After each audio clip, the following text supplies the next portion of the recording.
Sa matagumpay na operasyon ng Philippine National Police Highway Patrol Group sa Northern Samar, nasabat ang 30 kilo ng hinihinalang shabu na may tinatayang street value na higit kumulang 277 million pesos.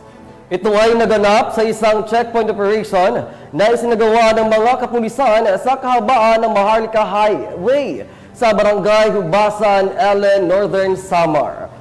Police Corporal Alidlord Diaros sa balita.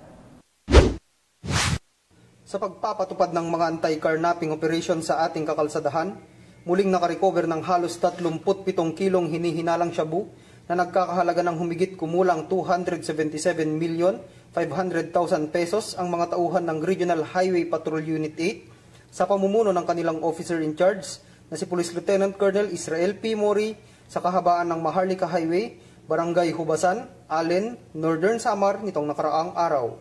Alas 7 ng gabi habang nagsasagawa ng anti-carnapping operation ng mga tauhan ng PHPT Northern Samar, na-flag down nila ang isang Toyota Avanza na may plakang NBN 8196 na may initial violation na hindi pagsusuot ng seatbelt ang driver. Nang hingan umano nito ng lisensya at kukulang dokumento ang sasakyan ay walang maipakitang ORCR umano ang driver. Sa isang visual search sa loob ng sasakyan ay may nakitang isang itim na naka-plastic packaging nakahalintulad sa packaging ng illegal na droga na nasapat din nila noong Agosto 31 taong kasalukuyan. Agad na nagpag-ugnayan muli ang mga tauhan ng HPG sa PIDEA Northern Samar para sa pag-inspeksyon at sa tulong ng K9 Dog ay muling nakarecover ng 37 paketeng hinihinalang shabu na may nakabalot na sa itim na plastik, na may Chinese markings, na may street value na nagkakahalagang humigit kumulang 277,500,000 pesos.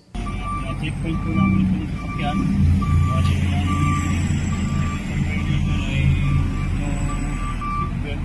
Then, pinatabi natin, hinanapan natin ng CR, lisensya. Tapos, nakita yung CR ay expired. So, pinatabi natin. Notice natin na merong pahinga-hinala sa loob ng sasakyan. So, tawag tayo ng PIDEA.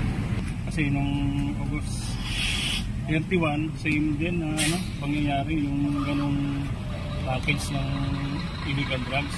Agad na inaresto ang driver at dalawang kasama nitong pasahero at ngayon ay nasa kustudiya sila ng Provincial Highway Patrol Unit Team Northern Samar para sa kaukulang aksyon at tamang disposisyon. Kami ang Guardians of the Highways ang kakampi nyo sa kalsada na patuloy na magbibigay ng serbisyong HPG. Dahil dito sa ating bagong Pilipinas, ang gusto ng pulis, ligtas ka. At para sa iba pang balitang dala ng serbisyong HPG, tumutok lamang sa aming Facebook page at YouTube channel na Police News Network. Mula sa tanggapan ng kakampi nyo sa kalsada at sa pamumuno ng aming butihing direktor na si Police Brigadier General J.R. Kumigad, ako ang inyong PNN correspondent, Police Corporal Adelord Diaros para sa Police News Network. Alagad ng batas, tagataguyod ng balitang pulis.